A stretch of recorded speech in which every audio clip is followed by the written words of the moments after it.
اتنا بڑا بھی ظالم کوئی نہیں ہوگا جو ماں باپ سے بچے جدا کرے۔ فرماتی ہیں کہ وہ لے گئے چھین کے، میں کے چلی گئی، لوگ روٹی کھاتے تھے، میرے حلق سے نہیں گزرتی تھی۔ زمانہ سویا کرتا تھا، میں سو نہیں پاتی تھی۔ بیٹا کہاں، شوہر کہاں، میں کہاں۔ ام سلمہ کتنی دیر تکلیف کاٹی؟ جناب ام سلمہ کہنے لگی لوگوں 1-2 دن نہیں، پورا سال بیت گیا، پورا سال، پر جے سونا ہی میرے دکھ وچ راضی، جے سونا ہی مارو مینو مار مکاؤ، میں کوئی عذر نہ پیش لے آواں، او جے سونا ہی میرے دکھ وچ راضی، پھر سکھ نو چلے ڈاواں۔ فرمایا سال بیت گیا، لوگ صبح اٹھ کے کام کاج پہ لگ جاتے، کپڑے بدلتے، ڈیوٹیاں کرتے، اور میں سویرے اٹھ کے اس جگہ آ جاتی جہاں میرا شوہر اور میرا بیٹا بچھڑا تھا۔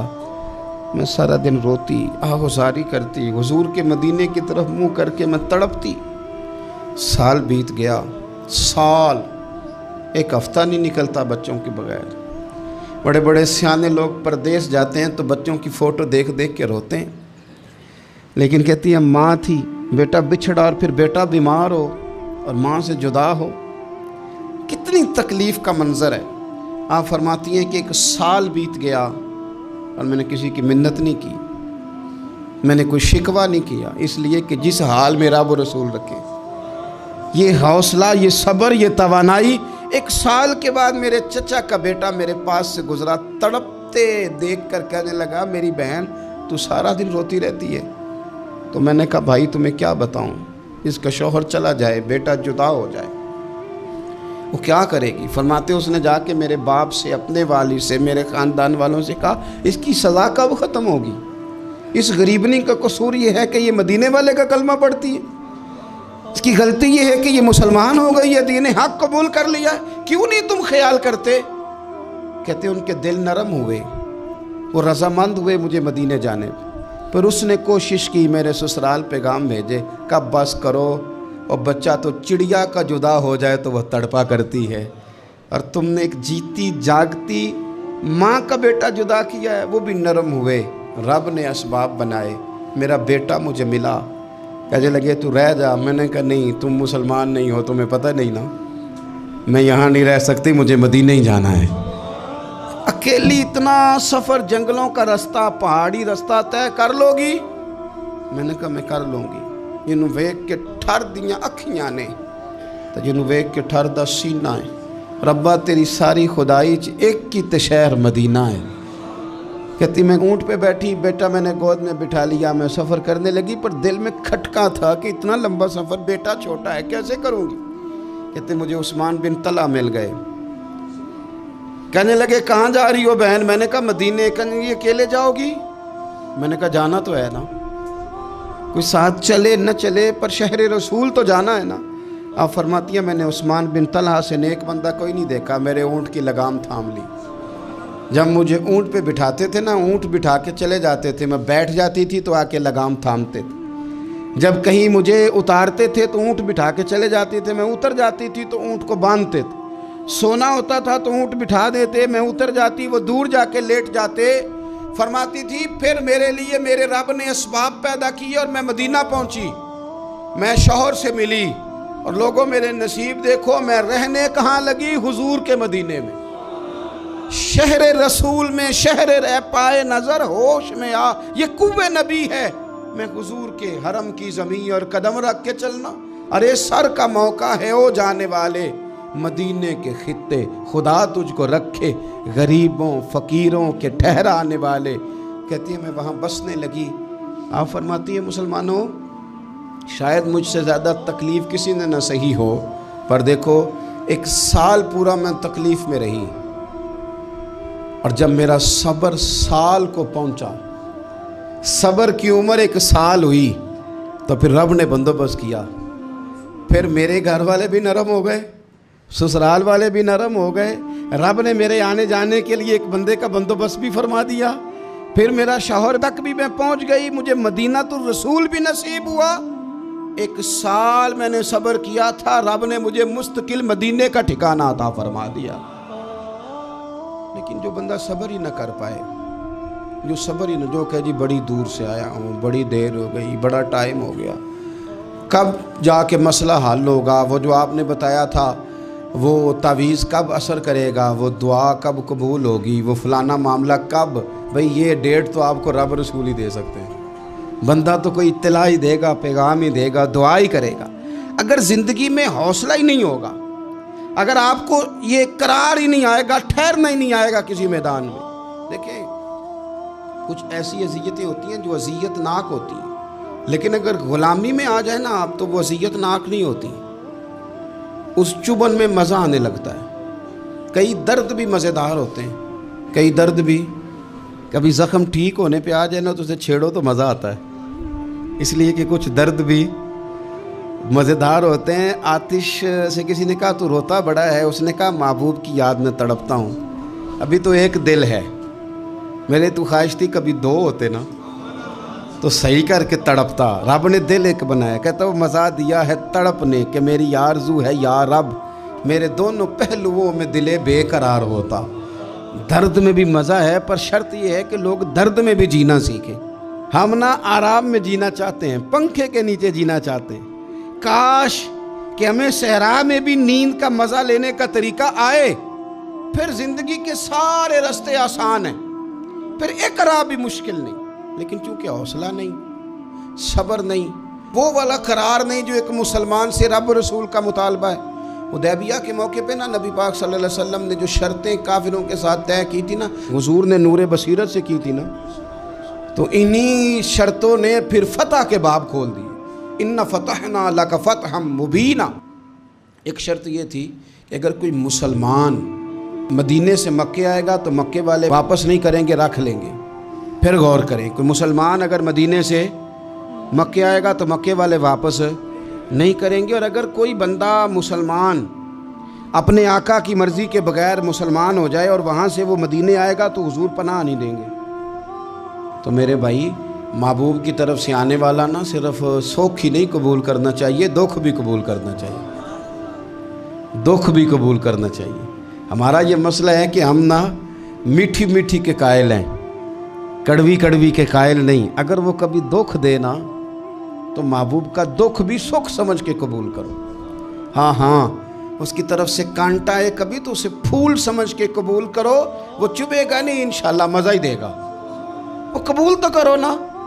تو اب حضرت ابو بصیر رضی اللہ تعالیٰ عنہ ایک صحابی تھے، ایک تو حضرت ابو جندل رضی اللہ تعالیٰ عنہ تھے نا، تو وہ تو حدیبیہ میں آ گئے، حضور مجھے لے جائیں، تو نبی پاک نے فرمایا میں نے وعدہ کر لیا ہے، ان کو بھی حضور نے واپس بھیج دیا۔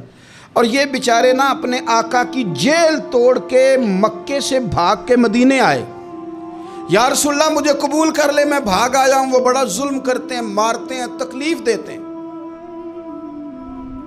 وہ آئے تو ادھر سے نا اس کے مالک نے ایک دو بندے بھی بھیج دیے رکا دے کے کہ یا رسول اللہ آپ کا تو وعدہ تھا کہ آپ بندہ رکھیں گے نہیں۔ یہ آئے اور رکا بھی آ گیا۔ اب ذرا منظر کو سمجھیں۔ ہمارا تو یہ مسئلہ ہے کہ کہتے ہیں کہ میری 99 باتیں مانی ہیں، ایک نہیں مانی، لہذا میرا تعلق ہی کوئی نہیں۔ لیکن یہاں کیا کیفیت ہے؟ بندہ رو رہا ہے، تڑپ رہا ہے، حضور میں مار سے بچتا ہوا آیا ہوں، جیل توڑ کے آیا ہوں، مجھے قبول کر لیں۔ ادھر رکا آ گیا کہ آپ کا وعدہ تھا رکھیں گے نہیں۔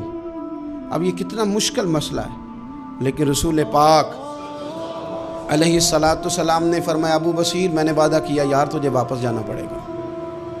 اوئے ہوئے ہوئے، لوگ تو کہتے ہیں نا کہ وہ پیر صاحب نے کہا تھا تو میرا کام نہیں ہوا، لہذا میری بیعت ہی گئی، چھٹی ہو گئی، ماحول ہی بڑا عجیب ہے۔ حضور نے فرمایا واپس جا، لیکن جے کر یار دے نام دا ملے مینا، پھر انہوں چولی پا لئیے، مینے نو پنجے سٹیے نا، جے کر یار دے نام دا، سامنے والے نے تانا سمجھ کے دیا تھا پر یار کے نام کا تھا نا، اس نے کہا لا صحیح سونے کے نام کا ہے نا، تانا ہوا تو کیا ہوا، جے کر یار دے نام دا ملے مینا، انہوں چولی پا لئیے پنجے سٹیے نا، تے جے کر یار دے نام دی ملے سولی، پھر چوٹا چوٹ لئیے تے پیچھے ہٹیے نا، چوٹا چوٹ لئیے۔ اب لکھنے والے کا بھی اپنا انداز ہے نا، کہتے ہیں یہ بھی میرے لیے جھولا ہی ہے، یہ بھی آرام کی جگہ ہی ہے، چوٹا چوٹ لئیے تے پیچھے ہٹیے نا۔ حضرت ابو بصیر رضی اللہ تعالیٰ عنہ سے حضور نے فرمایا واپس جانا ہے، کہ سونیا ٹھیک ہے، کوئی شکوہ نہیں، کوئی گلہ نہیں، یہ بھی میرے محبوب کا حکم ہی ہے۔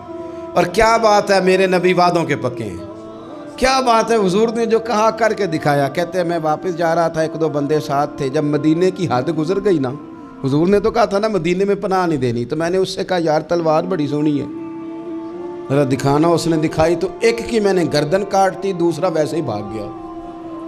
اور بھاگ کے حضور کے پاس آیا، جی اس نے تو مار دیا. تو سرکار فرمانے لگے میں نے تو وعدہ پورا کیا تھا نا، تم سے نہیں سنبھالا گیا تو معاملہ تمہارا ہے. اب حضرت ابو بصیر رضی اللہ تعالیٰ عنہ واپس آئے، عرض کی حضور اب میرے لیے کیا حکم ہے؟ حضور نے فرمایا میاں حکم وہی ہے، مدینے میں ہم نہیں رکھ سکتے. تم مدینے میں صحابہ تھے نا، حضور کی باتوں سے خوشبو لیتے تھے، مدینے میں نہیں رکھ سکتے. حضرت ابو بصیر کہتے ہیں میں مدینے کی سرحد سے نکل گیا، اس جگہ چلا گیا جو نہ مکے کی ریاست میں تھا نہ مدینے کی. ایک مقام ایس تھا جہاں میٹھے پانی کے کنویں تھے، وہاں رہنے لگا. حضرت ابو جندل کو پتہ چلا کہ ایک نیا ٹھکانہ بن گیا، وہ بھی جیل توڑ کے آ گئے. 70 بندے آ گئے. وہاں سے قافلے گزرتے تھے کافروں کے، یہ بھی مسلمانوں کو تنگ کرتے تھے. اگر مکے سے کوئی قافلہ گزرتا تھا تو ہم نے بھی ان کو پکڑا. کافر کا مال مال غنیمت اسباب بن گیا. اور وہ جب قافلہ لے کے آتے تھے تو ڈرے ہوتے تھے، اور ان کو تو ستایا تھا نا. کہتے ہیں ہمیں ستایا بڑا تھا، ہم تو انقلابی بن گئے تھے. ہم تو رکھ لیتے نا، بڑی منت کرتے، بڑی جان مشکل سے چھڑاتے. 70 بندے ہو گئے، پھر 300 ہو گئے. تب وہ بصیر کہتے ہیں دنیا مدینے جاتی تھی لیکن ہم تڑپتے تھے، ہم تڑپتے تھے. روت لنگ گئی ہے پھر باہر آندی تے اج چٹھیاں مدینے آئیاں نہیں. ہم تڑپتے تھے کہ یار کوئی موقع ملے. روز رات کو روتے تڑپتے. 300 انقلابیوں کا جتھا صبر سے بیٹھا ہے مدینے کی سرحد پہ، اندر آنے کی اجازت نہیں، پر غلامی میں روز اضافہ ہو رہا. صبر دیکھو، غلامی میں روز اضافہ ہوتا ہے. تنگ آ گئے کافر.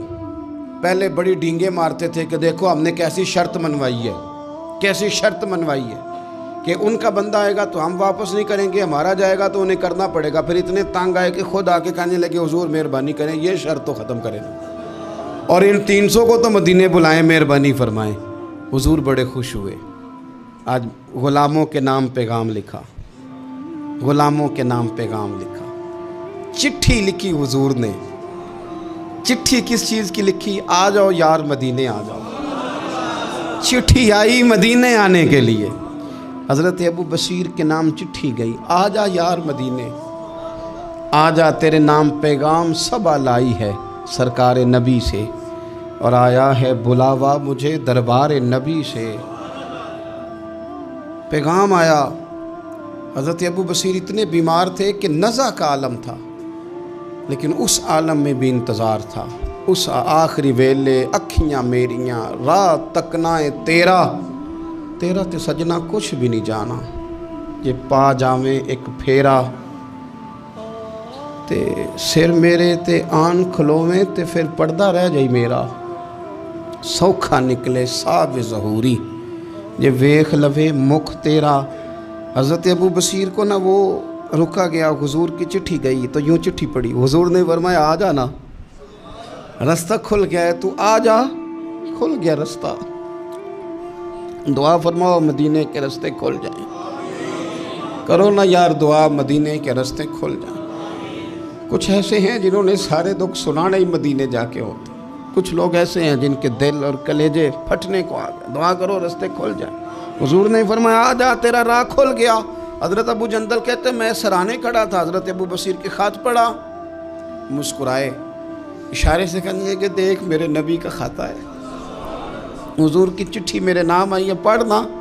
تو میں نے بھی پڑھی. پہلے روئے، پھر کلمہ پڑھا، پھر میرا ہاتھ تھاما، روح ہی پرواز کر گئی. ہمیشہ کے لیے، ہمیشہ کے لیے. وہ ظاہری جسم کے ساتھ تو مدینے نہ پہنچے، پر قبر میں گئے تو مدینے والے کی زیارت نصیب ہو گئی. قبر میں حضور کی زیارت نصیب ہو گئی. قبر میں حضرت ابو جندل کہتا ہے میں نے جنازہ پڑھا، اور اسی مقام پہ جہاں انہوں نے انتظار کیا تھا نا، وہ مقام میں انتظار ان کا مزار بنا. مزار کے ساتھ مسجد بنی. مسجد کا نام مسجد ابو بصیر رکھا گیا. انہوں نے اس انتظار میں جان دے دی، پر صبر کیا. شکوہ نہیں کیا. یارو اتنی شکایتیں، اتنی شکایتیں، اتنے شکوے. ایک بات میرا اور کرنے کو دل کر رہا ہے. ایک صحابی تھے حضرت عاصم بن ثابت رضی اللہ تعالیٰ. جنگ احد میں نا حضور کے ہاتھ پہ موت کی بیعت کی. جنگ احد میں بیعت کی, سونیا تیرے نام پہ مرنا, ڈٹ کے لڑے. سلافہ بن سعد کے 2 بیٹے بدر میں قتل کیے انہوں نے. اس نے قسم کھائی کہ معاذ اللہ میں ان کا سر منگا کے تو ان کی کھوپڑی میں شراب پیوں گی. سلافہ بن سعد نے یہ قسم کھائی کہ میرے 2 بیٹے قتل کیے ہیں, میں ان کی کھوپڑی میں شراب پیوں گی معاذ اللہ. ایک قبیلہ غزیل تھا, انہوں نے احد کے بعد حضور سے کہا کچھ قاری ہمیں دے دیں, ہم نے قرآن سیکھنا ہے. تو نبی پاک نے کچھ بندے بھیجے, تو عاصم بن ثابت کو بھی بھیجا, لیکن انہوں نے دھوکہ کیا. وہاں جا کے ان کو گرفتار کر لیا. جب گرفتار کر کے مکے والوں کے ہاتھ بیچنے لگے تو حضرت عاصم بن ثابت نے تلوار نکال لی. فرمانے لگے میں کافر کا قیدی ہو کے جینے سے بہتر ہے شہادت کی موت مر جاؤں. کافروں کا قیدی لڑے اور فرمانے لگے میرے کمان میں تیر باقی ہے, میں لڑوں گا اور اتنا لڑوں گا کہ تمہیں پتہ چلے گا مجھے لڑنا آتا ہے. اور فرمایا میں صبر کروں گا اور صبر کر کے دکھاؤں گا, میں ڈٹوں گا اور تمہیں ڈٹ کے. اکیلا بندہ میدان میں ڈٹ گیا, اکیلا. جب تیر ختم ہو گئے تو پھر نیزہ نکال لیا. یہ بات آپ کو اس لیے سمجھا رہا ہوں کہ کچھ لوگ کہتے ہیں جی میں اکیلا کیا کروں. تو یہ آخر میں یاد رکھیں کہ صبر آپ نے کرنا ہے چاہے اکیلے بھی رہ جائیں, حوصلہ کرنا ہے چاہے اکیلے بھی رہ جائیں. اکیلے لڑے, تیر ختم ہو گئے تو نیزہ نکال لیا, خوب لڑے. اب اس نے قسم کھائی تھی کہ میں نے ان کی کھوپڑی پہ معاذ اللہ کھوپڑی منگانی ہے, سر منگانا ہے. اور یہ جو لے جا رہے تھے دھوکے کے ساتھ, یہ بھی بیچنے لے جا رہے تھے. تو جب تھک گئے نا اور چاروں جانب سے جسم میں تیر پہ وسط ہو گئے تو دعا مانگی. اکیلا بندہ اور صبر کا مقام, دعا مانگی, کہا اے اللہ میں نے آخری دم تک تیرے دین کی حفاظت کی ہے, اب تو میرے جسم کی حفاظت کرنا. ان کے ہتھے نہ چڑھ جائے میرا جسم. حضرت عاصم بن ثابت رضی اللہ تعالیٰ عنہ شہید ہو گئے. کافر قریب گئے جسم پکڑنے کے لیے, گرفتار کرنے کے لیے, سر کاٹنے کے لیے, تو شہد کی مکھیاں آ گئیں, پورے جسم پہ قبضہ کر لیا. قریب جاتے تو مکھیاں لڑتی, کہنے لگے پیچھے ہٹ جاؤ, شام ہوگی نا توڑ جائیں گی, پھر ہم سر کاٹ لیں گے. شام تک چاروں جانے بیٹھے رہے, نہ کوئی ہوا آئی, نہ کوئی بادل برسا, نہ کوئی طوفان آیا. شام کو انہوں نے اٹھانا تھا, ایک ریلا آیا پانی کا, اور جناب عاصم بن ثابت کی لاش مبارک کو بہا کے لے گیا. میرے رب نے اس میدان میں بھی یہ بتلایا کہ جو صبر کرے نا رب اس کے جسم کی بھی حفاظت فرمایا کرتا, کہ جسموں تک کی آخری دم تک اللہ کی مدد ان کے سامنے حال رہتے. ربنا افرغ علینا صبرا وثبت اقدامنا فانصرنا علی القوم الکافرین. آخر دعوایا ان الحمد للہ رب العالمین.